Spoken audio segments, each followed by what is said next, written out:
Hi students, welcome back to our channel achieve excellence in commerce by Mansi Zaveri. તો આજે આપણે હિસાબી પદ્ધતિના મુખ્યત્વે જે 9 હેતુઓ છે તે શીખવા જઈ રહ્યા છે. તો હિસાબી પદ્ધતિના હેતુ એટલે શું? તો હેતુ એટલે કે કોઈ પણ વસ્તુ કરવા માટેનો ઓબ્જેક્ટ. એટલે કે આપણે કેમ હિસાબો લખવાના છીએ? તો આ પાર્ટ 1 થી તમે એકાઉન્ટ્સ લખવાનું શરૂ કરવા જઈ રહ્યા છો ને. તો એકાઉન્ટ્સ કેમ લખવાના છો? તો મોસ્ટલી આપણે વિદ્યાર્થીઓને પૂછીએ કે તમે એકાઉન્ટ્સ કેમ લખો છો, તો એમનો એક જ જવાબ હોય છે કે ધંધાનો નફો કે નુકસાન જાણવા માટે. તો શું આ એક જ રીઝન છે જેને કારણે આપણે એકાઉન્ટ્સ લખીએ છીએ? તો જવાબ છે ના. તો એવા બહુ બધા કારણો છે જેને કારણે આપણે એકાઉન્ટ્સ લખીએ છીએ. તો એ કારણો આજે આપણે શીખવા જઈ રહ્યા છે, જેથી કરીને આપણે એકાઉન્ટ્સ કેમ લખવાના છે, કયા કયા પક્ષકારોને ઉપયોગમાં આવશે, એ બધી જ વસ્તુ આજે તમે સમજી શકો. ક્લિયર? ચાલો, તો હેતુઓ શરૂ કરતા પહેલા આપણે એની કી લખી લઈશું, જેથી કરીને યાદ રાખવામાં તમને સરળતા રહે. તો એની કી અહીંયા આપણે લખી લઈએ છીએ. તો અહીંયા 9 હેતુઓ તમે જોઈ શકો છો. તો એની કી શું છે યાદ રાખવા માટેની? તો કાયમી દરેક ધંધાની નફાકારકતા, ધંધાની આર્થિક સ્થિતિ, દેવા લેણા, કરવેરાની ભૂલો અને છેતરપિંડી શોધવા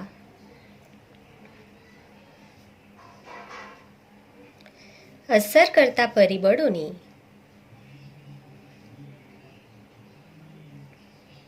જાણકારી. તો આપણી કી છે એકદમ સરળ છે. કી શું છે આપણી? તો કાયમી દરેક ધંધાની નફાકારકતા, ધંધાની આર્થિક સ્થિતિ, દેવા લેણા, કરવેરાની ભૂલો અને છેતરપિંડી શોધવા અસર કરતા પરિબળોની જાણકારી મેળવવી. આ આપણી કી છે. આના આધારે આપણને 9 જે આપણા હેતુઓ છે તે યાદ રહી જશે. તો જરૂરી નથી કે બધા જ વિદ્યાર્થીઓ આ કી ગોખવી જ પડશે, ગોખીને જ યાદ રહેશે, તો એવું કંઈ નથી. તમે ખુદને સવાલ કરો કે આપણે એકાઉન્ટ્સ કેમ લખવાના છે? તો સૌથી પહેલું તમે જોઈ લો કાયમી નોંધ. તમે આજે એકાઉન્ટ્સ લખો છો તો એ કાયમી નોંધ રહેશે ને, બરાબર? તમને ગમે ત્યારે ઇન ફ્યુચર જરૂર પડશે તો એ તમારો રેકોર્ડ થયેલો હશે વ્યવહાર. ક્લિયર?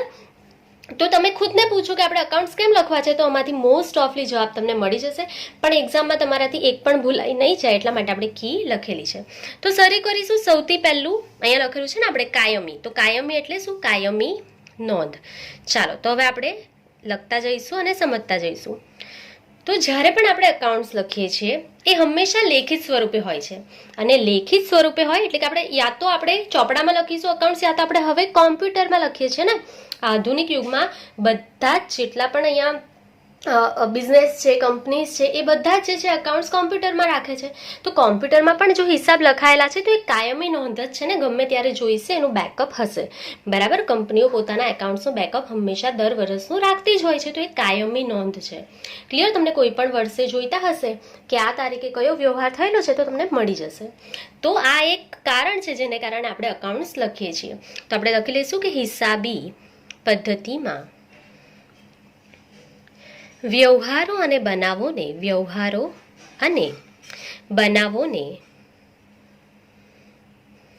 લેખિત સ્વરૂપે નોંધવામાં આવે છે. અને આ નોંધો કેવી હશે? આ નોંધો ચોપડાના સ્વરૂપે અથવા કોમ્પ્યુટરમાં કાયમી ધોરણે રાખવામાં આવે છે. ક્લિયર? તો સૌથી પહેલો આપણો હેતુ શું છે કે આપણે એકાઉન્ટ્સ લખું તો એની કાયમી નોંધ રહેશે. આપણને જ્યારે પણ જરૂર હશે ત્યારે આપણે ચોપડાઓ અથવા તો કોમ્પ્યુટરમાં એની એન્ટ્રી એ ડેટ નાખીને જોઈ શકીશું. ક્લિયર? ચાલો, ત્યાર પછી સેકન્ડ છે, અહીંયાથી જોતા જશો, કી પણ જોતા જશો એટલે યાદ રહી. સૌથી પહેલું કાયમી એટલે કે કાયમી નોંધ. ત્યાર પછી દરેક એટલે દરેક વ્યવહારની હિસાબી અસર જાણવા. દરેક, બરાબર? તો કોઈ પણ વ્યવહાર થયેલો છે, બરાબર, એની ધંધાના નફાકારકતા કે ધંધાની આર્થિક સ્થિતિ પર શું અસર થશે એ બધી જ જાણકારી આપણને મળી રહે છે. ક્લિયર? તો આપણે અહીંયા લખી લઈશું નંબર 2 દરેક વ્યવહારની હિસાબી અસર જાણવા. તો તમે કોઈ પણ વ્યવહાર કરો છો ને, તો એની આપણા બિઝનેસ પર એટલે કે આપણા ધંધા પર શું અસર થયેલી છે તે આપણે અહીંયા જાણી શકીએ છીએ. જો તમે અકાઉન્ટ્સ લખેલા છે તો તમને ખ્યાલ રહેશે કે આ વ્યવહાર કરવાથી તમને નફો થયો છે કે નુકસાન થયું છે, તમારું દેવું વધેલું છે કે દેવું ઘટેલું છે, તમારી મિલકત વધી છે કે મિલકત ઘટી છે. આ બધી જ વસ્તુની જાણકારી તમે અહીંયાથી મેળવી શકો છો. તો આપણે લખી લઈશું અહીંયા કે ધંધાના દરેક વ્યવહારની અસર ધંધાની નફાકારકતા કે આર્થિક સ્થિતિ પર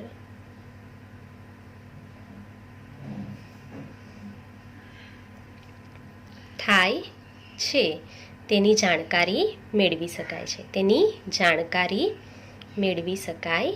છે.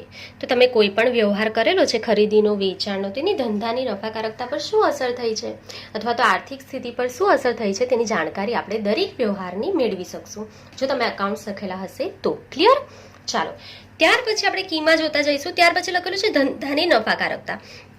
તો આપણે વિડીયોના શરૂમાં જ જોઈ લીધું હતું. મેં તમને કીધું હતું કે કોઈ પણ વિદ્યાર્થીને તમે પૂછો કે અકાઉન્ટ્સ કેમ લખવામાં આવે તો એનો કોમન જવાબ એક જ હોય છે કે ધંધાની નફાકારકતા જાણવા માટે, નફો થયો નુકસાન થયું જાણવા માટે. તો ત્રીજો પોઈન્ટ આપણો એ જ છે અહીંયા, ધંધાની નફાકારકતા માપવા અથવા તો જાણવા. તો આપણે લખી લઈશું આપણો પોઈન્ટ નંબર 3, ધંધાની નફાકારકતા માપવા અથવા તો જાણવા. તો ખૂબ જ સહેલું છે. તમે જો એકાઉન્ટ્સ લખેલા હશે તો તમને નફો થયો છે કે નુકસાન થયું છે વર્ષના અંતે તમે જાણી શકશો ને. ક્લિયર? તો અહીંયા લખી લઈશું જે તે સમયગાળા દરમિયાન કેટલો નફો કે નુકસાન થયેલ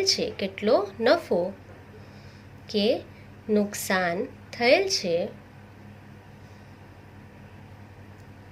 તેનું માપ હિસાબી પદ્ધતિ દ્વારા મળી રહે છે.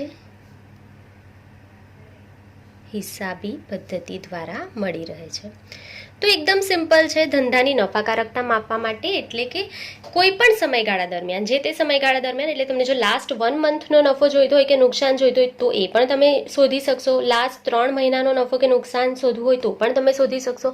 લાસ્ટ યરનો નફો જાણવો હોય તો પણ તમે જાણી શકશો. બરાબર? તો જરૂરી નથી કે આ વર્ષ માટે છે. જે પણ સમયગાળા દરમિયાન નફો કે નુકસાન જેટલું પણ થયેલું છે એનું માપ તમે હિસાબી પદ્ધતિ દ્વારા મેળવી શકો છો. તો આપણો 3 નંબરનો જે પોઈન્ટ છે તે પણ કમ્પ્લીટ થઈ ગયો છે. પાછું એકવાર રિવાઇઝ કરી લઈએ ફટાફટ. સૌથી પહેલા કાયમી નોંધ રહેશે. એકાઉન્ટ્સ લખશો તમે તો કોમ્પ્યુટરમાં અથવા તો લેખિત સ્વરૂપે તમારા ચોપડામાં એની કાયમી નોંધ રહેશે. ત્યાર પછી એટલે કે દરેક વ્યવહારની હિસાબી અસર જાણી શકો છો તમે. ત્યાર પછી ધંધાની નફાકારકતા માપવા. ક્લિયર? 3 પોઈન્ટ. ચાલો, જો અહીંયા કોઈ પણ ડાઉટ હોય તો કોમેન્ટ સેક્શનમાં કોમેન્ટ કરીને જણાવી શકો છો. આગળ વધીશું ધંધાની આર્થિક સ્થિતિ જાણવા માટે. બરાબર? આપણો નેક્સ્ટ પોઈન્ટ છે ધંધાની આર્થિક સ્થિતિ. તો આપણે લખીશું નંબર 4, ધંધાની આર્થિક સ્થિતિ જાણવા.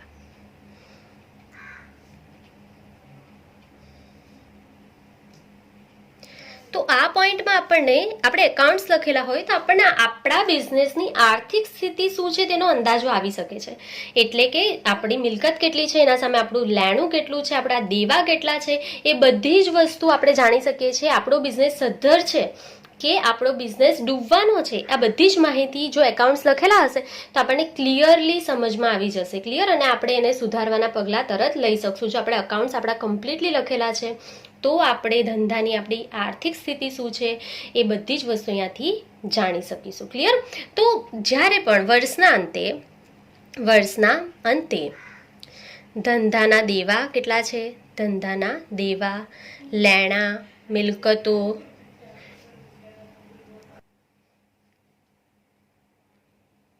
કેટલી છે તે હિસાબો પરથી જાણી શકાય છે.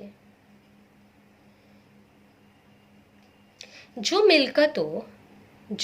મિલકતોનું પ્રમાણ દેવા કરતાં વધુ હોય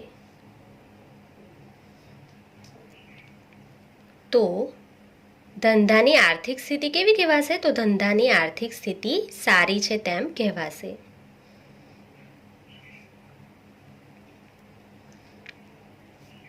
તો એકદમ સહેલું છે. જો તમારી મિલકત વધારે છે, તમારા બિઝનેસ પાસે મિલકત વધારે છે તમારા દેવા કરતાં, દેવું એટલે શું, આપણે જેને પણ પૈસા ચૂકવવાના છે તે, જો તમારા પાસે 10,000ની મિલકત છે અને એના સામે તમારે વર્ષના અંતે દેવું ચૂકવવાનું છે 5,000, બરાબર, 5,000 દેવું ચૂકવવાનું છે, 10,000 મિલકત છે, તો 5,000 ચૂકવાઈ જશે, ત્યાર પછી પણ તમારી મિલકત વધશે 5,000. 5,000 રૂપિયાની તમારી મિલકત વધેલી છે, તો તમે શું કહેવાશે, તમારી ધંધાની આર્થિક સ્થિતિ સારી છે તેમ કહેવાશે. ક્લિયર? આપણી મિલકત જે છે તે આપણી ડબલ હોવી જોઈએ આપણા દેવા કરતાં હંમેશા. બરાબર, આપણે ધીરે ધીરે શીખીશું, પાર્ટ 2માં પણ શીખીશું. હજુ આપણે શરૂઆત કરેલી છે. ચાલો, ત્યાર પછી આગળ જોઈશું. નંબર 5, દેવા એટલે કે દેવાનું પ્રમાણ જાણવા. આપણે લોકો, દેવું એટલે શું કે આપણે કોઈને પૈસા ચૂકવવાના છે, આપણે કોઈ પણ પાસેથી ઉધારથી માલ ખરીદેલો છે. સપોઝ તમે અનન્યા પાસેથી ઉધાર માલ ખરીદ્યો રૂપિયા 2,000નો. તમે અનન્યા પાસેથી જો રૂપિયા 2,000નો ઉધાર માલ ખરીદી લીધેલો છે, તો તમારે અનન્યાને 2,000 રૂપિયા ચૂકવવાના છે ને, તો આપણું દેવું છે. સમજ પડે છે? તો આવા તો બહુ બધા દેવા હશે, આપણે બહુ બધી ઉધાર ખરીદી અલગ અલગ લોકો પાસે કરેલી હશે, તો લોકોને કેટલા રૂપિયા કુલ ચૂકવવાના છે એ આપણે જાણવું પડશે ને વર્ષના અંતે. તો નંબર 5, દેવાનું પ્રમાણ જાણવા.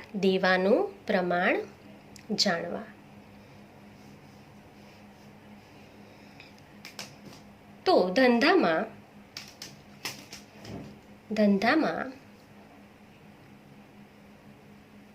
વ્યક્તિ દ્વારા ઉધાર વ્યવહાર કરવામાં આવે છે.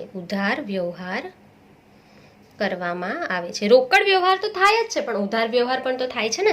તો ધંધામાં વ્યક્તિ દ્વારા ઉધાર વ્યવહાર કરવામાં આવે છે. દાખલા તરીકે માલની ઉધાર ખરીદી કરી. તમે અહીંયા મેં લખેલું જ છે ઉદાહરણ કે અનન્યા પાસેથી ઉધારથી માલ ખરીદ્યો રૂપિયા 2,000, તો તમે માલની ઉધાર ખરીદી કરી છે ને, અહીંયા સમજ પડે છે.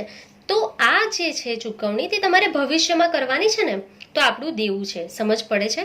તો આ ચૂકવણી ભવિષ્યમાં કરવાની હોવાથી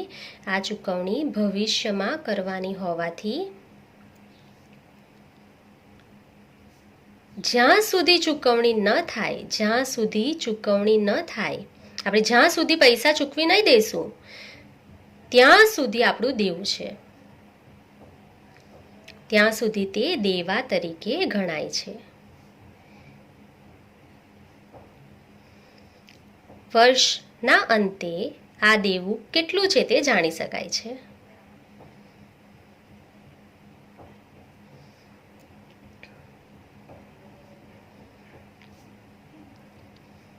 ક્લિયર? તો ખૂબ જ સહેલું છે. વર્ષના અંતે આપણું કુલ દેવું કેટલું છે, આપણે લોકોને કેટલા રૂપિયા કુલ ચૂકવવાના છે, હિસાબો લખેલા હશે તો તરત જાણી શકાશે. ક્લિયર? તો એકદમ ઇઝી હતું. ત્યાર પછી આપણી નેક્સ્ટ કીમાં જોઈશું લેણા. તો લેણા એટલે શું કે આપણે જેવી રીતે ઉધારથી માલ ખરીદીએ છીએ તેમ આપણે ઉધારથી માલ કોઈને વેચતા તો હશું ને. તો દાખલા તરીકે તમે કોઈ પણ નામ લઈ લો અહીંયા, કે ચાલો અમનને રૂપિયા 5,000નો માલ ઉધાર વેચ્યો. તમે કોઈને માલ વેચી દીધો, અમનને જો તમે માલ વેચો છો ઉધારથી, તો તમારે અમન પાસે 5,000 રૂપિયા લેવાના થશે ને. તો 5,000 રૂપિયા ભવિષ્યમાં લેવાના છે અમન પાસે, તો એ તમારું લેણું બનશે. સમજ પડે? તો આપણે વર્ષ દરમિયાન બહુ બધું ઉધાર વેચાણ કરશું, જરૂર નથી ખાલી અમનને જ વેચશું. બહુ બધા લોકો હશે જેને આપણે ઉધારથી વેચાણ કરશું, તો આપણું લેણું, આપણે લોકો પાસે કુલ કેટલા રૂપિયા લેવાના છે તે લેણાનું પ્રમાણ પણ તો જાણવું પડશે ને. તો આપણને ખ્યાલ આવશે લોકો પાસે કેટલા રૂપિયા લેવાના છે, અમન પાસે કેટલા લેવાના છે, કોઈ બીજો વ્યક્તિ હોય એના પાસે કેટલા લેવાના છે, એ પ્રમાણ જાણવા માટે. તો આપણે લખી લઈશું લેણાનું પ્રમાણ જાણવા. તો જે રીતે આપણે ઉધાર ખરીદી કરીએ છીએ તે રીતે આપણે ઉધાર વેચાણ પણ કરીએ છીએ, અને જેને ઉધાર વેચાણ કરશું તેના પાસે આપણે પૈસા લેવાના થાય છે. સમજ પડે છે? તો આપણે લખીશું ઉધાર ખરીદીની જેમ ગ્રાહકને ઉધાર વેચાણ કરવામાં આવે છે. આ વેચાણની રકમ આપણને ભવિષ્યમાં મળશે ને, આજે થોડી મળશે. તો આ વેચાણની રકમ ભવિષ્યમાં મળવા પાત્ર છે, આ ભવિષ્યમાં ચૂકવવા પાત્ર છે તો આ ભવિષ્યમાં મળવા પાત્ર છે. તો જ્યાં સુધી આ રકમ મળી નહીં જાય ત્યાં સુધી આ શું બનશે? લેણું બનશે. સમજ પડે? તો જ્યાં સુધી વેચાણની રકમ ન મળે ત્યાં સુધી તે લેણું છે, ત્યાં સુધી તે લેણું છે. આ લેણાની રકમ વર્ષના અંતે હિસાબો પરથી જાણી શકાય છે, હિસાબો પરથી જાણી શકાય છે. ક્લિયર? એકદમ ઇઝી છે. તો જ્યાં સુધી તમે પૈસા નહીં ચૂકવશો ત્યાં સુધી એ દેવું છે, બરાબર? અને જ્યાં સુધી તમને પૈસા નહીં મળશે ગ્રાહક પાસેથી ઉધાર વેચાણના ત્યાં સુધી એ લેણું રહેશે ચોપડામાં. ક્લિયર? ચાલો, તો એકદમ ઇઝી હતું આ પણ. ત્યાર પછી છે કરવેરાની, હવે આને ભેગું નહીં કરી દેતા, કરવેરાની ભૂલો. કરવેરાની ભૂલો નહીં આવે. કરવેરાની આપણે જવાબદારી નક્કી કરવાની હોય. દર વર્ષે આપણે કોઈ પણ બિઝનેસ કરતા હોય આપણે ટેક્સ ભરવો જ પડશે, બરાબર? ટેક્સની ડિટેલ આપણે સબમિટ કરવી જ પડશે. કરવેરાની જવાબદારી, કરવેરો કેટલો ભરવાનો થશે એની જવાબદારી આપણે નક્કી કરવાની જ થશે. દર વર્ષે ટેક્સ જે છે તે ઇમ્પોર્ટન્ટ છે. મોસ્ટલી સ્ટુડન્ટને આપણે પૂછતા હોઈએ તો એ કહેતા હોય છે કે નફો જાણવા માટે આપણે અકાઉન્ટ્સ લખતા હોઈએ, ટેક્સ કેટલો ભરવાનો છે, ટેક્સ એના પરથી ભરાય, આપણા એકાઉન્ટ્સમાં નફો કેટલો બતાવે છે એના પરથી આપણે ભરીએ છીએ ને ટેક્સ. તો કરવેરાની જવાબદારી નક્કી કરવાનું મહત્વનું છે ને, કારણે આપણે હિસાબો લખતા હોઈએ છીએ અને એ કમ્પલસરી પણ છે. ટેક્સ ભરવા માટે તમારા હિસાબો 3 વર્ષના લાસ્ટ 3 યરના ક્લિયર હોવા જોઈએ. ક્લિયર? ચાલો, તો આપણે લખી લઈશું નંબર 7, કરવેરાની જવાબદારી નક્કી કરવા. કરવેરાની જવાબદારી નક્કી કરવા. ક્લિયર?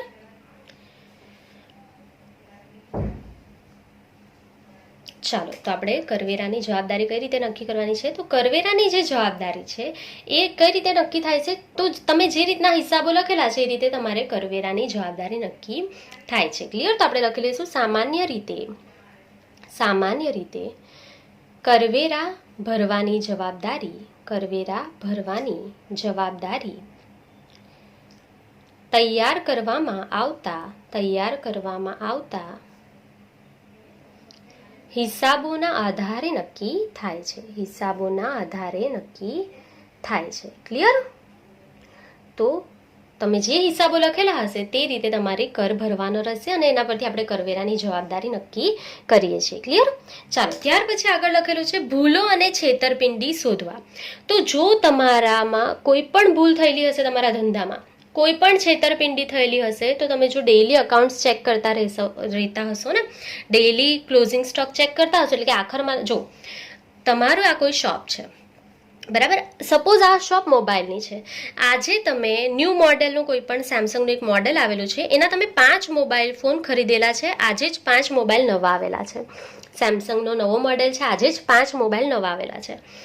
હવે 2 દિવસમાં 2 મોબાઈલનું વેચાણ થઈ ગયું. તો આપણે લખીએ 2 days. 2 દિવસમાં આ 2 મોબાઈલ ફોનનું વેચાણ થઈ ગયું. તો આ 2 મોબાઈલ ફોન તો જતા રહ્યા. કેટલા મોબાઈલ ફોન તમારી શોપમાં હોવા જોઈએ? 3 મોબાઈલ ફોન હોવા જોઈએ ને. હવે જો તમારા મોબાઈલની શોપમાં આ 1 મોબાઈલ નથી અને આ 2 જ મોબાઈલ છે, હવે એનો મતલબ શું છે? તો આ મોબાઈલ ચોરી થઈ ગયો. સમજ પડે છે તમને? તો આ છેતરપિંડી થઈ છે તમારા ધંધામાં. તો આ કેવી રીતના તમને ખબર પડશે? તો તમે જો એકાઉન્ટ્સ ચેક કરતા હશો તો જ તમને ખબર પડશે ને કે આપણે તો 5 ખરીદેલા, એમાંથી વેચાયેલા તો અત્યાર સુધી 2 જ છે. તો 1 મોબાઈલની ચોરી થયેલી છે. તો તમે જાણી શકશો છેતરપિંડી થયેલી છે અને એને રોકી શકશો, સુધારી શકશો. સમજ પડી? તો આપણે લખી લઈશું નંબર 8. આપણે ખાલી છેતરપિંડી શોધવાની નથી, ભૂલો થયેલી હોય, છેતરપિંડી થયેલી હોય તો એને શોધવાની છે ને એને રોકવાની પણ છે. તો આપણે લખી લઈશું ભૂલો અને છેતરપિંડી. ભૂલો અને છેતરપિંડી શોધવા અને રોકવા. શોધવા અને રોકવા. તો આપણે શોધી શકીએ છીએ ભૂલો અને છેતરપિંડી અને એને રોકી પણ શકીએ છીએ. તો જોઈ લઈએ, આપણે લખી લઈશું કે જે પણ નાણાકીય ભૂલો અથવા ગુના અંગેની જાણકારી હિસાબો દ્વારા મેળવી શકાય છે.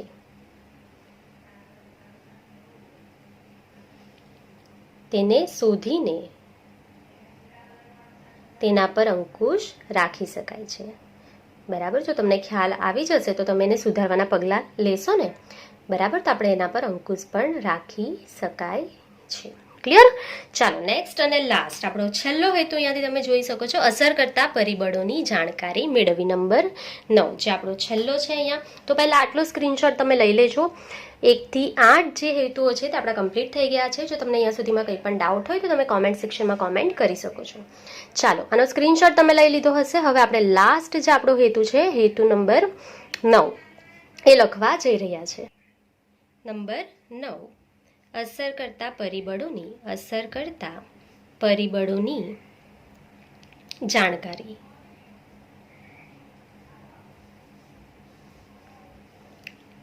તો અસર કરતા પરિબળોની જાણકારી એટલે શું? તો ધંધામાં નફો કે નુકસાન કેમ થયું છે, એને અસર કરતા પરિબળો કયા કયા છે તે આપણે જાણી શકીએ છીએ.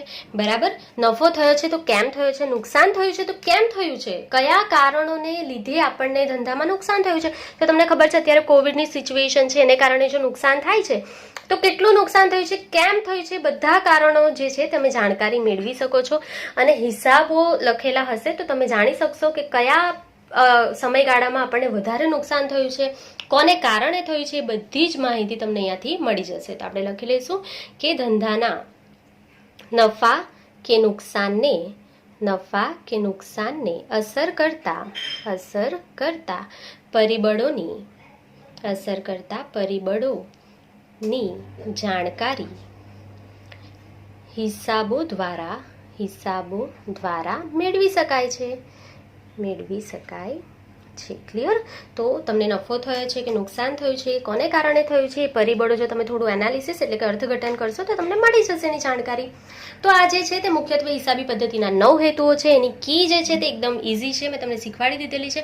તો સૌથી પહેલાં કાયમી નોંધ, ત્યાર પછી દરેક વ્યવહારની હિસાબી અસર જાણવા, ધંધાની નફાકારકતા માપવા, ધંધાની આર્થિક સ્થિતિ જાણવા, ધંધાનું દેવું કેટલું છે, લેણું કેટલું છે એ જાણવા, કરવેરાની જવાબદારી નક્કી કરવા, ભૂલો છેતરપિંડી શોધવું અને એને રોકવાની પણ છે, અને અસર કરતા પરિબળોની જાણકારી મેળવવા. તો આ બધા જ કારણો છે જેને કારણે આપણે અકાઉન્ટ્સ લખીએ છીએ. આઈ હોપ કે તમને હિસાબી પદ્ધતિના જે 9 હેતુ છે તે સરળતાથી સમજમાં આવી ગયા હશે. ચાલો તો આજના માટે બસ આટલું જ. Thank you for watching. Keep learning. Take care.